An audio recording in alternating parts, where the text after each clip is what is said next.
Hello, and welcome back to another episode of Once Upon a Dribble. This is Josh coming at you again for another episode in our bonus series of conference finals MVPs. It's been a little bit since I pumped out the last episode. We put out some other episodes on some other topics. We talked about the Warriors Thunder Western Conference Finals from 2016. A little bit ago, we did a Larry Bird bio. We also did some season previews. As I'm recording this right now, I'm currently watching Hawks Magic. They're playing the game in Mexico City right now. Thursday night, November 9th. Tomorrow night, we got some games for the in-season tournament for the group play. So yeah, just enjoying the start of the season, taking it in, love seeing, it's always nice to have basketball back, and it's really fun to see some of the guys who have been balling out to start the year. And, while we're doing this, I'm like, hey, let's get out another episode of this series. Like I said, it's been a bit since I've continued this. If you haven't listened to the first few parts, I highly recommend going back and checking them out.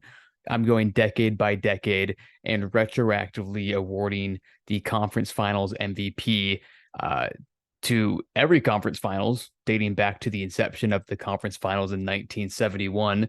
Of course, since this is a newer reward, I thought it would be fun to go back and see who was worthy in previous conference finals. So last episode, we looked at the East in the 1980s.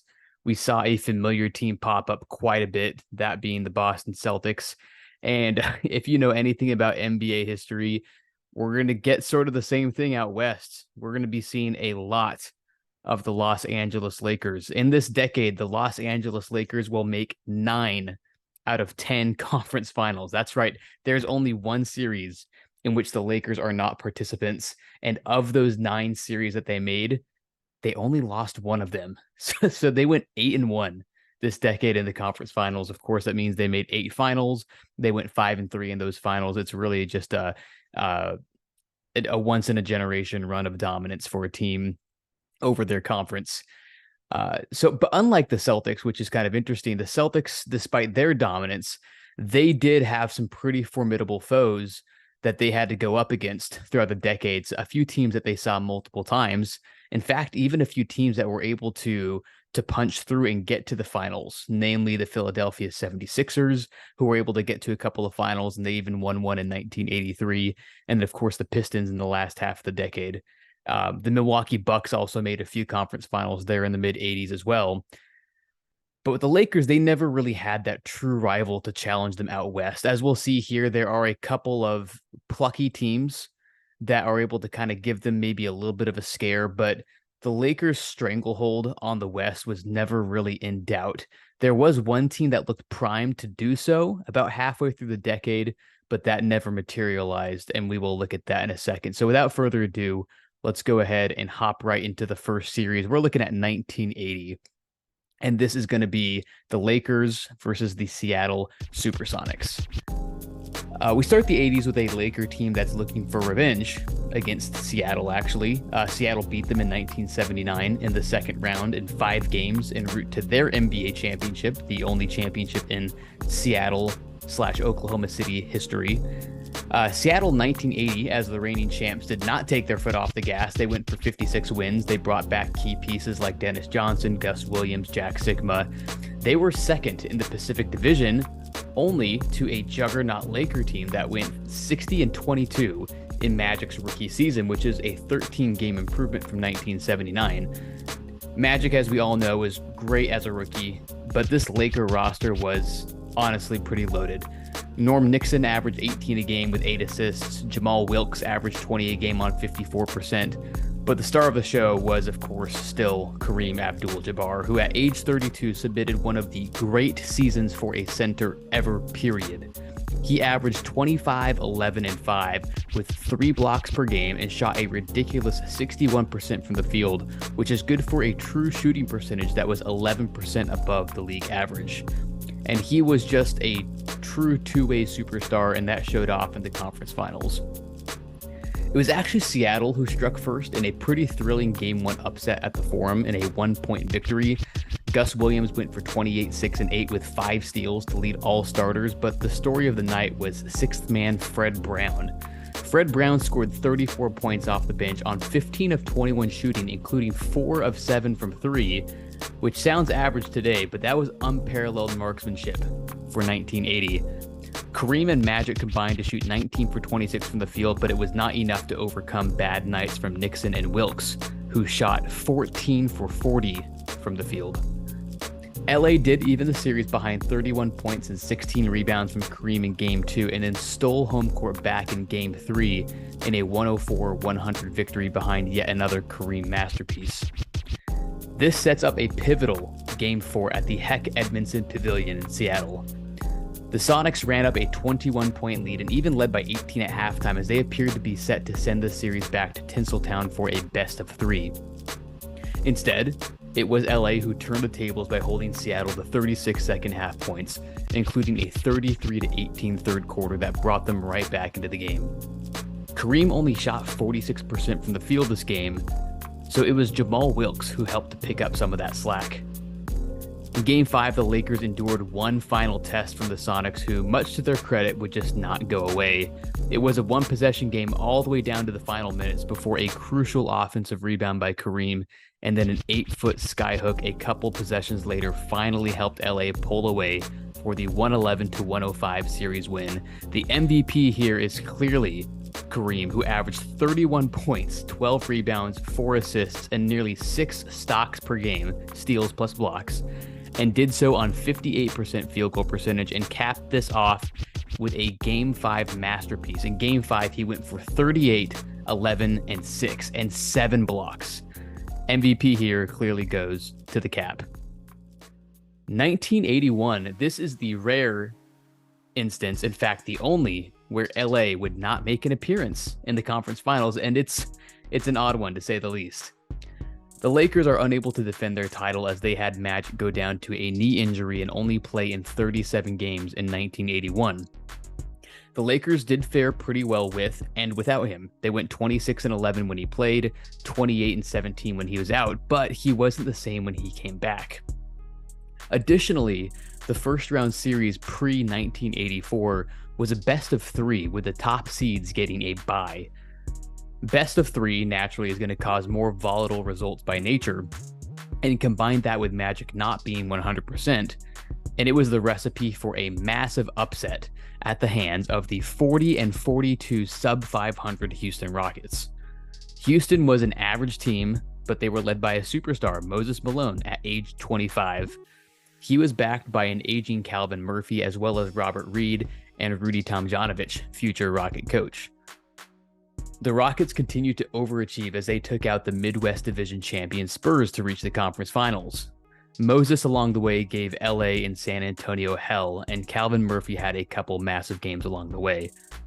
On the other side of the bracket, the Kansas City Kings, also 40-42, that's right, sub 500 as well, were led by a solid core of Otis Birdsong, Scott Wedman, Phil Ford, and Reggie King. Good roster, but not great. Yet they too knocked off Portland in round 1 and pulled off arguably the more impressive upset in round 2 by beating the number 1 seeded Suns undermanned. Yes, that's right, the Kings beat the Suns despite Otis Birdsong, their leading scorer from the regular season, getting hurt and only playing in 2 games. This set up this infamous Western Conference Finals with 2 sub-500 teams. Despite all this build-up, the series was actually pretty anticlimactic. Only one game finished within 5 points, Game 3, which was a 4-point Houston win. The Kings just did not have the firepower without Otis, despite a great series from Reggie King. But the clear MVP here is Moses, who averaged 27-15 on 50% shooting in the series, including 36-11 in the series clincher. And for those keeping track at home, Moses Malone played in 2 conferences this decade, as if you remember, he would move to the Philadelphia 76ers just a couple of years later, where I have him winning Conference Finals MVP in 1983, which means that he has 2 Conference Finals MVPs in both the East and the West. A pretty cool feat. 1982. All right, let's get used to the purple and gold because we're going to be in LA for the rest of the decade. LA rebounds by getting the 1 seed this year behind a near triple-double season from Magic and relentless production from a 34-year-old Kareem. All this despite the Magic Johnson trade demand early in the year that resulted in Paul Westhead getting fired. Young, scrappy assistant Pat Riley steps in, institutes Showtime offense, and leads the Lakers to a 50-21 record under his leadership after a 7-4 start under Paul Westhead. The Spurs, on the other side, are in just their second season in the Western Conference, as if you remember from some previous episodes, they were previously a part of the Central Division in the East. They're back in the conference finals for the first time since 1979, when they nearly made the finals, but lost to the Bullets in 7 games. The Spurs at this point are still led by George Gervin, who at age 29 is arguably coming off of his best season ever. I either have this season or 1980 as his best seasons, but he's still at the peak of his powers as he averaged 32 points per game on solid efficiency. His main backup comes from the likes of Mike Mitchell and Mark Olberding. Not exactly lighting the world on fire with that supporting cast, and that would show in the conference finals. They were simply overmatched. This was the first playoff meeting, actually, between the Lakers and Spurs, a rivalry, as we know today, that has become one of the greatest and most storied in NBA history, most notably for their meetings in the 2000s. This series was also pretty anticlimactic. LA won the first 3 games by an average of 10 points and then pulled out a close Game 4 in San Antonio to pull off the sweep. Looking at this year, 1982, I'm going to be awarding the Conference Finals MVP to Magic Johnson, his first of many. In this series, he goes for 16.5 points, 11.5 rebounds, 9.8 assists, near triple-double, and shot 48% from the field. Strong cases as well for Kareem Abdul-Jabbar and Norm Nixon, both of whom averaged 24-plus points per game and shot extremely well from the field. 1983. We got the same 2 teams back at it, and it made for a much more competitive series this time around. LA was competitive as usual, but found themselves up against an improved and retooled Spurs team that won 53 games and was second in the West. Gervin, now age 30, was starting to decline, but just slightly. He still averaged 26 a game, but not quite the behemoth that he had been in years past. But the Spurs were much improved because they saw a great season from small forward Mike Mitchell, but most notably, Artis Gilmore. That's right, after several years in Chicago, in the summer of 1982, the Spurs sent Dave Corzine, Mark Olberding, and cash for the 33-year-old future Hall of Famer. And in his first season as a Spur, Artis Gilmore made the All-Star team off of averages of 18 points, 12 rebounds, and 2 blocks per game. In the conference finals, we got a killer series. After a loss in the series opener, San Antonio was able to steal Game 2 on the road and consequently home court behind an immaculate effort from the Spurs starters. Gervin, Gilmore, and Mitchell combined to shoot 36 for 58 from the field and accounted for 86 of their 122 points. Additionally, Gilmore and Mitchell combined for 36 rebounds between them, and point guard and 1982 assist champ Johnny Moore dished out 15 dimes. In fact, Game 1 was the only game in this series that the home team would win. In Games 3 and 4 in San Antonio, Kareem averaged 25.5 points and 8 rebounds on 54% shooting, while Magic went for 22 points, 9.5 rebounds, and 15 assists. Game 4 actually being one of Magic's greatest playoff games ever, in my opinion. The Lake Show surprisingly lost Game 5 behind awesome games from, again, Artis Gilmore, Johnny Moore, and Mike Mitchell. Game 6 made for a classic. It was a 1-point victory in favor of the Lakers, who overcame a night in which Magic scored just 2 points. Despite the poor scoring game from Magic, he did somewhat atone for it with 15 boards and 16 assists, but it was Kareem who led all scorers with 28 points and chipped in 10 boards of his own, a couple of steals, and 4 blocks. This one was close, but I ended up settling on Kareem here for leading all scorers in the decisive game, in which the margin was a singular point. And on the series, he averaged 26 points, 7.5 rebounds, and shot 54% from the field. Again, Magic also having a strong case with 17.5 points, 10.5 rebounds, and 14 assists. but I settled on Kareem here for 1983. 1984, cue LA's next opponent in the revolving door of West competitors. After getting handled by Philly in the finals the year before, the Lakers are back with a vengeance. After a fairly slow start to the year in which they opened with only a 24-16 record through 40 games, they end the season 30-12 to enter the postseason and grab the 1 seed with only a 54-28 record. They find themselves up against an interesting Suns team. Jerry Colangelo had just dealt Dennis Johnson to the Celtics for an aging backup center Rick Roby. As we all know, especially myself as a Celtics fan, Dennis Johnson would be the missing piece that Boston needed, and he'd go on to be an All-Star in 1984 and win 2 titles in the next 3 years with Larry Bird and the Celtics, while Rick Roby, on the other hand, would start just 5 games in 3 years for the Suns and only average 4.7 points per game, and then retire. It's known as one of the most lopsided trades of all time, and for clear reasons.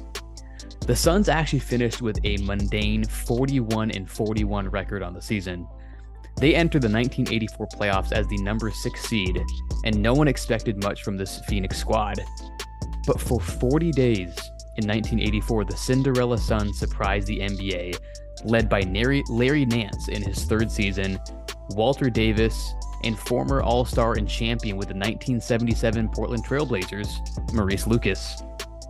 Despite being the 6th seed and a 500 team, it was a weird and pretty weak year in the Western Conference.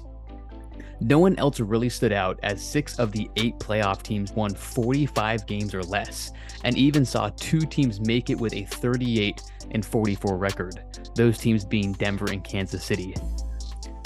Much to the Suns' credit, they beat the number 2 and number 3 seeds to reach the conference finals by upsetting the 48-win Blazers in round 1 and then the 45-win Jazz in the second round. Game 1 was played at the Forum on May 12th of 1984 in LA, the Lakers winning by 16 points. After scoring 32 in the first quarter, the Lakers held the Suns to 62 points the rest of the game, and they used their balanced attack on offense to confuse and outwit Phoenix. The Suns accomplished their mission of pounding the boards, but they turned the ball over 23 times.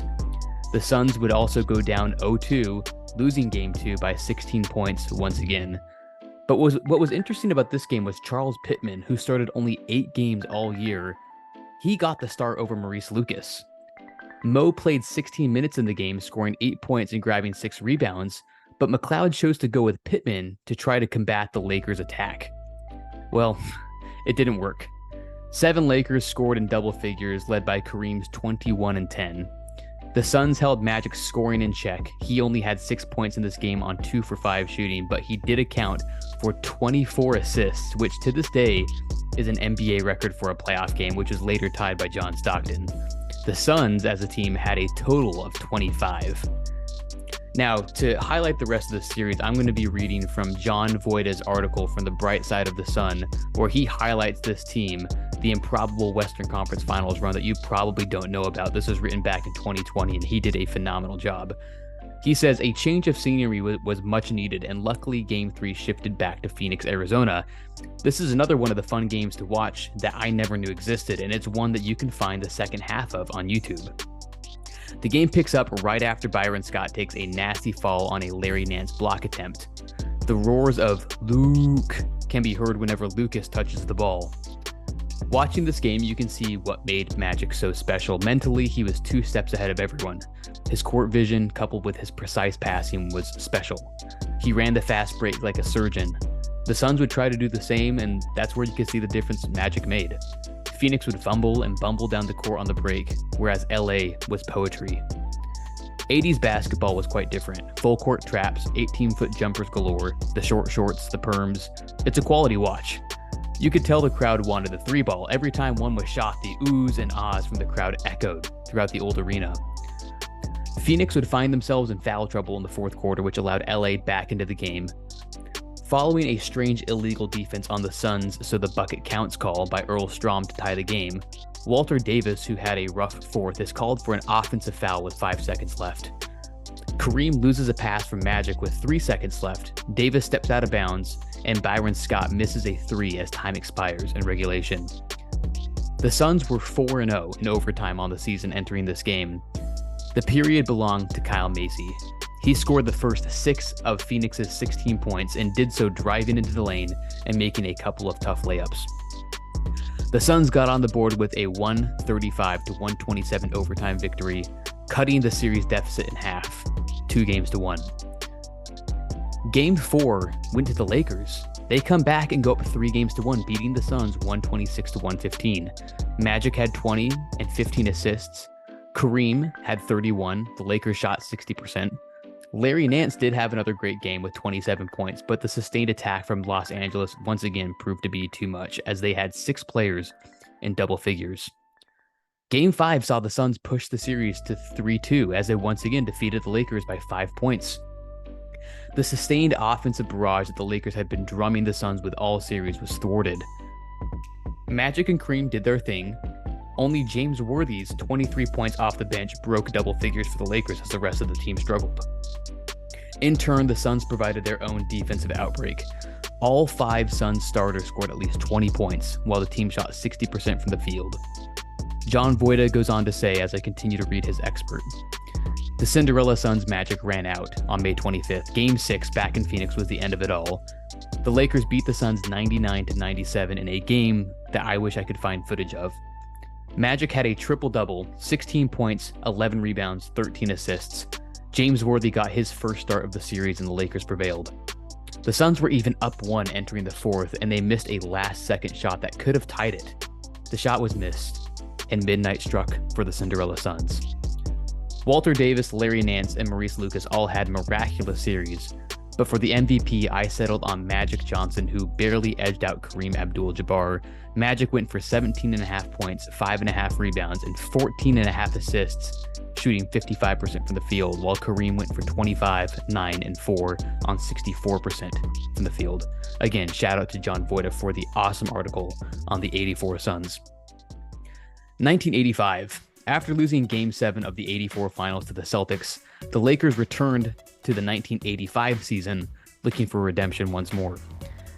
In 1985, we got arguably the greatest edition of the Lakers to date, as they romped their way to 62 wins and won 20 of their final 22 games. Kareem, at age 37, still somehow gave us 24 a game on nearly 60% shooting. And now we see a 23-year-old James Worthy emerge as an absolute steal of a pick in his 3rd season, as he is now essentially a full-time starter, and then of course Magic, who averages 12.6 assists per game. The Nuggets, this time, had themselves a hell of a season, winning 52 games behind Alex English and Calvin Nat. This made for a high-scoring conference finals between the number 1 and number 5 offenses. LA hung 139 on Denver in Game 1, but after the Nuggets returned the favor by scoring 136 and winning Game 2 by 22 points in LA, it looked like we had a series. Alex English was masterful, going for 40 points on 17 of 31 shooting. But that hope was short-lived. The Lakers blew out the Nuggets in Game 3 and then stole a 4-point win in Game 4 to take a 3-1 lead back to LA. In Game 5, they didn't just want to close the series out against Denver. They wanted to send a message to the Boston Celtics. They disassembled the Nuggets 153-109. After a 34-34 first quarter score, the Lakers scored 42, 39, and 38 points over the final 3 frames. On the series, the Lakers shot 56.5% from the field. Many fans felt that the Lakers' physical play in this series was masterminded by Pat Riley, who again wanted to send a message to the Eastern Conference champion Celtics. The LA coach said after Game 4, "The rap on us is that you can distract us by getting physical. We play the game the way it's supposed to be played, but we're going to defend ourselves." Honestly, Western Conference Finals MVP can go anywhere here. You can always make the case for Magic, who averaged 13, 8, and 16. You can make one for Kareem, who had a fantastic game in the only close game of the series, that being Game 4. You can even make one for Byron Scott, who averaged 23 points a game. But I'm actually going to settle on James Worthy. Worthy made a massive leap this year in his shot creation, and while Magic generated incredible looks for him, as he does for everyone, Worthy came a long way in expanding his scoring arsenal, while at the same time guarding Alex English for significant portions of his time on defense. While Alex English had massive games in games 1 and 2, James Worthy outplayed Alex English in the pivotal Game 3 to take a 2-1 series lead. Magic will get more, but for 1985, I'm going James Worthy. 1986. LA is back, of course, once again, and are supposedly on a crash course to tangle with Boston for the third straight year. These two teams now officially have their stranglehold on the league, and after playing in the previous two finals, like I said, a grudge match in 1986 felt inevitable and deserved, especially given that Boston was in the midst of their greatest season ever. All that seemed to be on due course after the Lakers swept the Spurs in round 1 and then pulled through against a plucky Mavericks team in the second round. In the conference finals, they came across Houston, who was back for a chance to reach the finals for the first time since 1981, but this Rockets roster was very different. After bottoming out in 1983 when they won 14 games, the Rockets drafted Ralph Sampson, one of the greatest prospects of the decade out of Virginia, and saw a 15-game improvement in 1984 behind a stellar rookie campaign from Sampson. But they were still bad enough to land a top pick in the 84 draft and landed on Hakeem Olajuwon straight out of the University of Houston and saw potential immediately. In 85, the Rockets won 48 games, and in 1986, just their second season together as teammates, Olajuwon and Sampson established themselves as one of the top dynamic duos in the league. The all-star tandem averaged a combined 42.4 points, 22.6 rebounds, and 5 blocks per game. But the success of the Rockets really was a result of a total team effort. 6 of Houston's 13 activated players during the season averaged double digits in points. By the time the 86 postseason rolled around, they appeared to be set to potentially dethrone the Lakers. And that they did, at least for one season. Heading into the series, the Lakers were obviously favored. Despite the aforementioned tussle with Dallas, LA was still in good shape considering that also less than 48 hours prior, the Rockets survived an absolute slugfest with Denver, in which Hakeem and Ralph fouled out, and Houston's bench had to finish the series. Ralph would later say that they were exhausted and tired as they landed in LA, and it showed in Game 1 as all appeared to go according to plan. LA won by 12 points behind 18 assists from Magic and 31 points from Kareem, as Houston could not overcome 21 turnovers. What happened over the next 3 games was unexpected, to say the least. Ralph Sampson later recounted to Andy Bernstein of the LA Times, "We regrouped, we had a meeting, I remember it like it was yesterday. We had a meeting with the team and said, it's okay, everybody get some rest, and we'll come back and we'll make it happen." Houston stole Game 2, 112-102 behind a masterful performance from Ralph, who went for 24, 16, and 9 and 5 blocks, and helped Hakeem hold Kareem to a mere 9 for 26 shooting night from the floor. As the series shifted to the summit in Houston, the red, white, and yellow onslaught continued.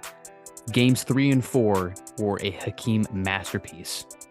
At the ripe age of 23, the second-year center went for 40 points and 12 rebounds, and then 35 points and 8 rebounds, as the Rockets won Games 3 and 4 by an average of 9 points. The story? Domination on the glass.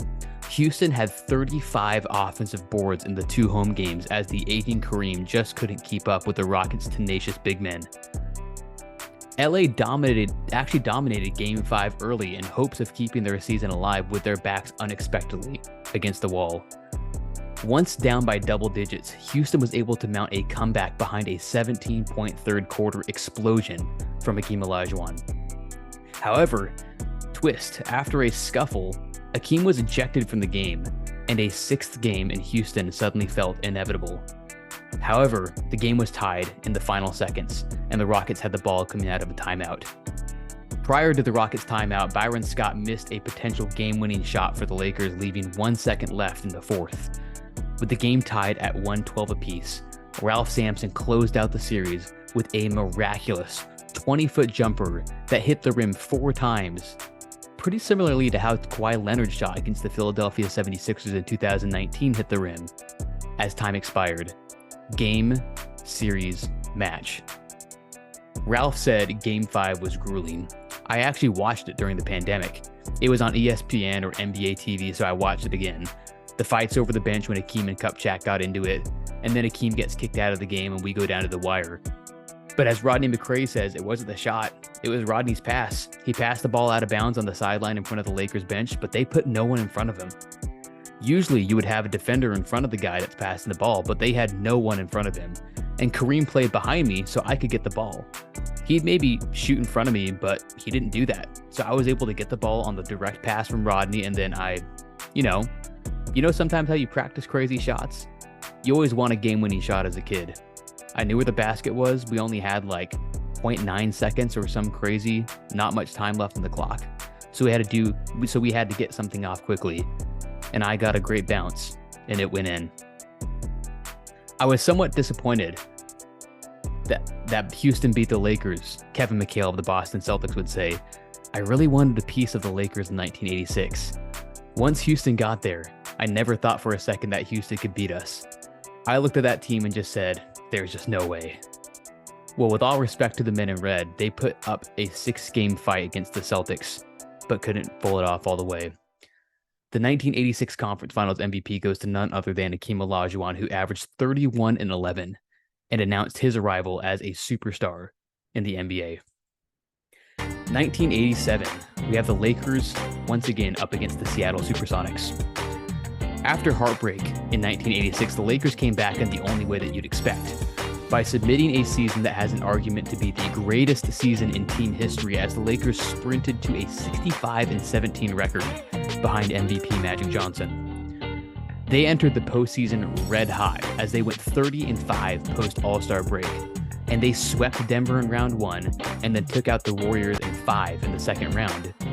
Awaiting them in the conference finals wasn't the 55-win Mavs nor the 49-win Blazers. It was the 7th-seeded Sonics. To be frank, it was a shock that the 87 Sonics had made it that far. They had finished with a losing record during the regular season, but somehow upset Dallas and Houston in the first 2 rounds of the playoffs to reach the conference finals. Seattle is led by 23-year-old Xavier McDaniel, as well as Tom Chambers and Dale Ellis. Despite this series being a sweep, the first 3 games were tight.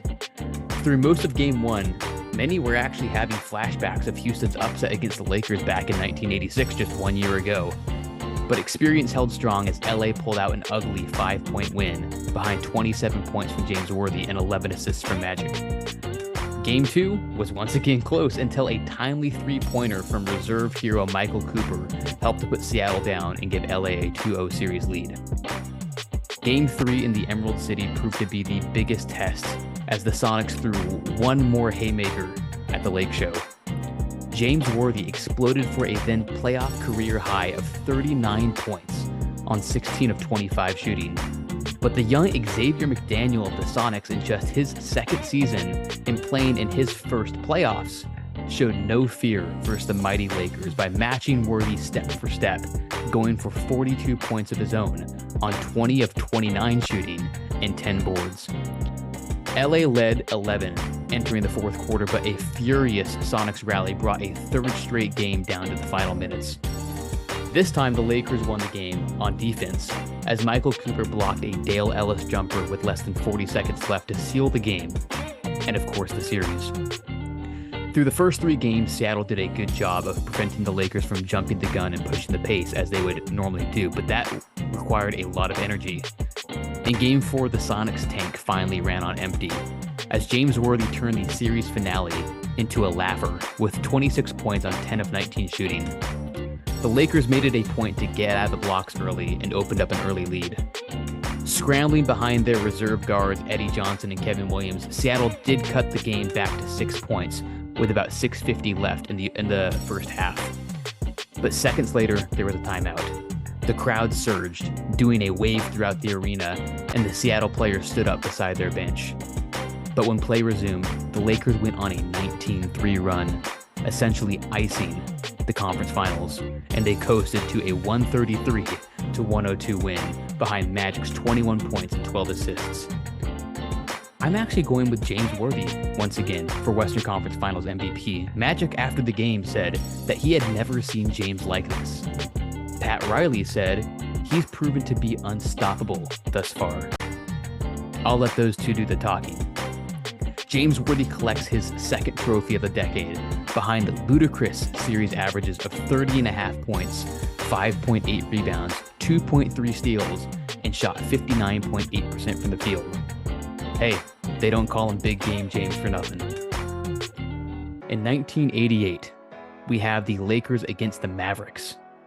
The Lakers are looking to be the first repeat champs since the 68 and 69 Celtics. LA once again rushed out to 60-plus wins in the West and is finally starting to get a little bit, but the West is finally starting to get a little bit better around them. Denver, Portland, and Dallas all won 53-plus games. The Lakers, after a pedestrian 11-6 start, won 34 of their next 37 games to move to 45-9, and like I said, eventually 60-plus wins. Just another day at the office for the 1980s Lakers. Kareem, now age 40, has seen his scoring drop for the second straight season, and despite clearly not being the star that he once was, he still averaged a respectable 15 points per game. But this team is, and has been for a few seasons now, 100% Magic's, and is at age 28 smack in the prime of his career, and is flanked by elite players in Byron Scott, James Worthy, AC Green, Michael Cooper, and Michael Thompson. Dallas, on the other hand, has been a formidable playoff team since 1984 and just submitted their second straight 50-win season behind an elite offense led by Mark Aguirre, Rolando Blackman, and Derek Harper. After moving past Houston and Denver, they found themselves up against LA. LA is coming off of a 7-game slugfest with Utah, a series in which the Jazz actually had a 2-1 series lead behind a 25 and 24-year-old Stockton and Malone. The first 5 games of the conference finals saw the home teams win by an average of 16 points. Magic's 20 assists in Game 5 appeared to be the dagger as LA was on the precipice for the finals once again. With everything to lose, the Mavericks reacted in Game 6 just fine, placing 6 of their 7 guys in double figures. The contingent was led by Mark Aguirre's 23 points, 1 more than Blackman. Dallas also had 18 boards, converting them into 22 second chance points. The biggest lead of the night was a 96-89 lead that Dallas held with about 7 minutes left in the fourth. But less than 3 minutes later, that was down to a single point. Magic, coming to life after a slow start in the game, scored on a layup and then assisted on the Lakers' next 4 baskets. On the subsequent possession, Dallas guard Derek Harper missed a 3, but Blackman got the rebound. That led to a miss by Roy Tarpley, but that carom was retrieved by Harper. Aguirre got credit for a basket on the third shot of the possession when Kareem was called for goaltending. There was 1:28 left when Aguirre got Dallas's last basket, scoring a layup after a miss by Tarpley, and that set up the closing and ultimately disappointing moments for Pat Riley's squad. Trailing by 2 points with 11 seconds left, the Lakers had the basketball and a chance to tie the game or take the lead on a 3. That second possibility was certainly on the minds of the Maverick defenders. Over anxious to pressure long-distance specialists Byron Scott and Michael Cooper, Dallas scrambled to catch up to the play as the Lakers swung the ball from one side of the court to the other. The ball wound up in the hands of James Worthy, who appeared to have a wide-open drive to the basket, but the opening proved to be a short-lived one. Maverick center James Donaldson closed the gap and got credit for a blocked shot. Magic suffered through a 2-point, 0-rebound, 6-turnover first half before rallying somewhat to score 19 points and 12 assists. But Kareem had just 8 points on the night, taking just 7 shots in the game and was frequently doubled and at times even triple-teamed. To Dallas's credit, they also hung tough in Game 7, trailing by only 1 point at halftime and only by 8 heading the final frame. But Magic took over, atoning for Game 6. LA opened things up, the point god himself slamming the door shut on the hopeful Mavericks by finishing with 24 points, 9 rebounds, and 11 assists. I remember going to the locker room at halftime and I said to myself, we're going to win this game, and we're going to the finals, Derek Harper of the Mavericks said. Because of the fact that we were that close to them, all we had to do was come out there and seize the moment and knock them off. That's exactly what I was thinking. But Magic's will to win that particular series was what came to the forefront for the Lakers that year. He just willed his team to victory. That's basically what happened. Mark Aguirre said, I thought we were going to win. I thought we were primed to get past them. We just hadn't been in that position before. It was just a matter of having a little break. That's all we needed, a little break. This was the first Game 7 in the Mavs' 8-year history, while the Lakers were playing their historic 16th Game 7. That experience showed in 1988, and the conference finals MVP goes to Magic Johnson, who averaged 19 points, 6 rebounds, and 14 assists on 52% shooting from the field. And finally, we close out the decade in 1989. We're ending with a little bit of a whimper.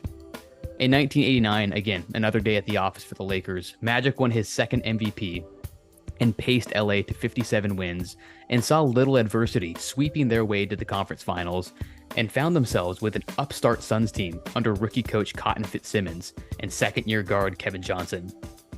But unlike their matchup from a few years prior, this Suns team was a real contender. They had newly acquired all-star forward Tom Chambers from Seattle, and the Suns improved by 27 wins from 1988 to earn the 2 seed. And they too saw little adversity before reaching this much-anticipated matchup versus the Lakers. But this resulted in a sweep. But it was actually a very competitive series, much like the Lakers and Nuggets from 2023. Every game was decided by single digits, and both games in Phoenix were decided by less than 5 points. Tom Chambers averaged an inefficient 25.8 points and 10 rebounds, but exploded for 41 in Game 4. Kevin Johnson, second-year guard, was also spectacular, going for 23 points and 13 assists, but LA's big three was just too much. Magic, Worthy, and Scott averaged nearly 70 points per game, all 3 players shooting over 50% from the field, even Magic and Scott combining to shoot 8 for 20 from 3. In the series clincher, Magic went for 21 points, 6 rebounds, and 20 assists, while Byron Scott went for 35 and James Worthy for 20. Now, to summarize this episode after a wild one, where again we saw a lot of purple and gold, I'm sure you're all expecting that heading into this. Let's recap the teams and, of course, the conference finals MVP winners. As mentioned at the top, the Lakers made 9 conference finals this decade, going 8-1 in their appearances, of course, winning 5 titles. The Rockets made 2 conference finals as well. In fact, there were 4 teams that made 2 conference finals. The Rockets were the only other team to win one. In fact, they won 2. They went 2-0 in the conference finals. The Spurs, Suns, and Sonics all made 2 conference finals, but they all went 0-2. And then the Nuggets and Kings each made a conference finals apiece. The Nuggets in 1985 and the Kings in 1981. As for our finals MVP winners, the Magic led the way with 4 MVPs, winning in 82, 84, and then going back-to-back in 88 and 89. Spoiler alert, we just might see Magic one more time in 1991, but we'll get there soon. Kareem took home 2 more in 1980 and 1983 to add to his trophy collection. James Worthy won 2 as well, 85 and 87. And then I had 2 Rockets, of course, Moses in 1981 and then Hakeem in 1986. Well, thanks again for listening in on another episode. I love doing these. It's super fun to go back into NBA history, to look back at some of these awesome series. And like I said in the previous episode, I have a soft spot for the 80s. Just growing up, like I mentioned before, my dad had a bunch of old tapes and old documentaries and old recorded games from that era, just because he was a teenager during that era. And, growing up, I was able to watch the NBA that I loved in the 2000s and in the 2010s, but I was also able to get a nice dosage of NBA history by looking back at some of that stuff. So to go back again and to look at this stuff in detail is always a major treat for me. In the next episode, we'll be looking at the 1990s now. We are very much progressing. This will be part 5 in the series. We'll be going back to the Eastern Conference, but again, moving forward in time. As we all know, in the 1990s in the East, we're going to be seeing a lot of Chicago. Michael Jordan and the Bulls breaking through 6 times in this decade, but we'll also be seeing a couple of other teams. We'll be seeing some Orlando Magic. We'll be seeing some Indiana Pacers, some New York Knicks, some Cleveland Cavaliers. It's going to make for a fun episode in this next one. So be sure to tune in. Be sure to subscribe to us on YouTube. Be sure to subscribe to us here on Spotify. Leave us a rating, like, comment, and of course, let us know what you think. Let us know stuff that you'd like to hear in the future. We'd love to interact with you guys and continue to pump out awesome content. And until next episode, this is Josh saying enjoy the NBA season, enjoy basketball, and take it safe.